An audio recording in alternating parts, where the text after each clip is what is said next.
the fastest way to move around the ground in Astroneer isn't actually to walk at all or to run.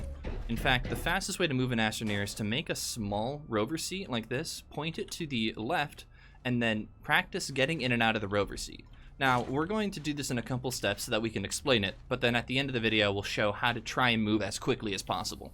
So when you get in and out of the chair, you'll notice that once you're in the chair, you're in the chair, immune from fall damage, and that's all good, but we don't want to stay there forever. We aren't moving very quickly, but when you get out, you sort of drift a little bit for about half of a second to the sort of right of the chair. You get out on the right side or so.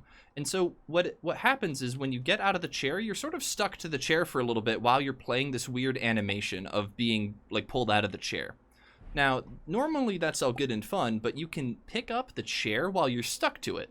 So if I get out of the chair and immediately pick it up with left click, you can see I kind of zip along the ground in a pretty quick fashion. And this is kind of the basis of zipping in Astroneer, getting in and out of a chair and then moving around the world. This does save the world a ton. So if we ever get a glitch or a ability to stop the world from saving repeatedly whenever you get in and out of a vehicle or a chair, this would save a lot of time. But for now, you're just gonna have to deal with that little bit of a pause when you get into a chair.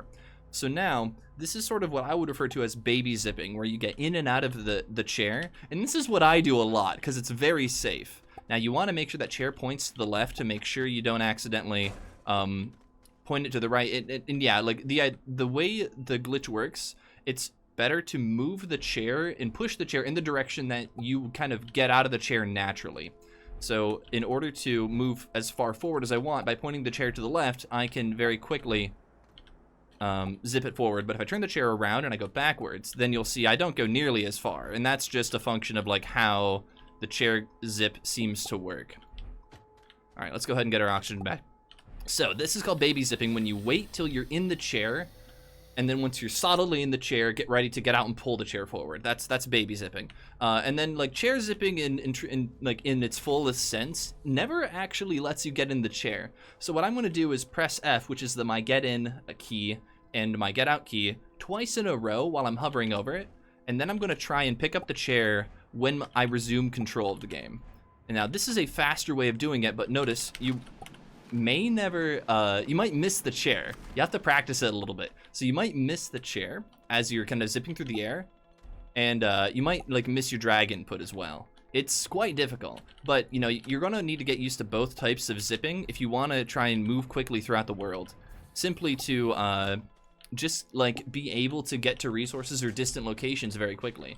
And then one very important sort of aspect of this whole thing is that when you are zipping around the world, just like that, you're moving so quickly, the game once in a while misses collision or doesn't seem to calculate collision correctly.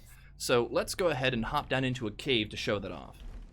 So early on in an Astroneer speedrun, you oftentimes need to make it into the caves of Silva. Whether you need laterite, research bites, or whatever else you need down in these caves, you'll oftentimes be stuck down here, and then you'll need to get back to your base very quickly. In order to do that, what I like to do is bring a chair with me, sometimes packaged, sometimes just like this because I needed it to do the chair zip. And then to get out, what I'm going to do is try and force myself into one of these ceilings or walls out of bounds.